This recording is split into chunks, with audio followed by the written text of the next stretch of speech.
Hi, I'm Friska. I'm a change management consultant. I've worked for some of the biggest names in mining, engineering, and higher ed, helping them bring their digital transformation to life to really drive that adoption, that productivity, and that engagement.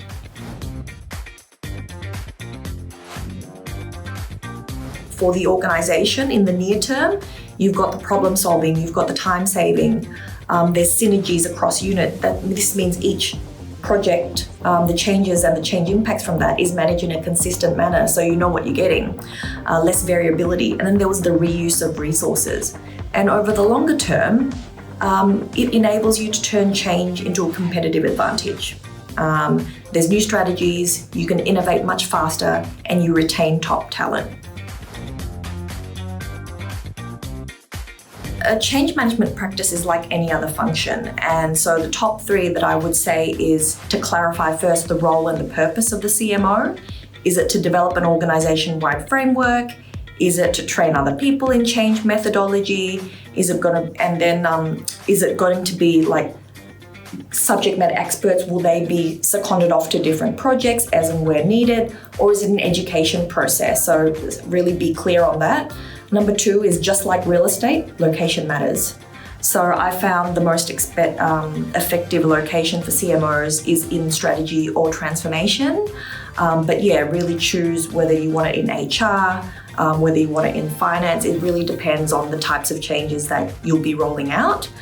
So where it's located matters, the geographic spread of resources, their remit. And lastly is deploy a suitable CMO structure.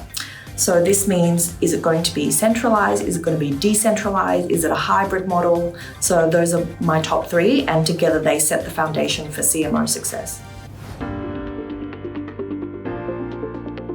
The sustainability of a CMO is like managing any other change. You really need leadership sponsors that back it fully, that understand its value and its ROI, and are willing to be visible and active in their support of it. You need a documented business value proposition for not just the individuals within it, but the organisation as well. Otherwise, what is the point? You need to decide on clear success metrics and be regular in measuring them. I think you also need to have an easy to understand knowledge sharing process, because that is the whole point of a community of practice. It's to upskill organisation-wide capability. And lastly is to be patient. Like any change, it takes time to embed and adopt, and change doesn't happen organically. So you really do need to invest the financial and human resources to make it a success. I took the best of what was already out there. So I'm ProSci certified. I also have PCI certification, the old classic, which is Kotter's 8 Steps, and the McKinsey 7S.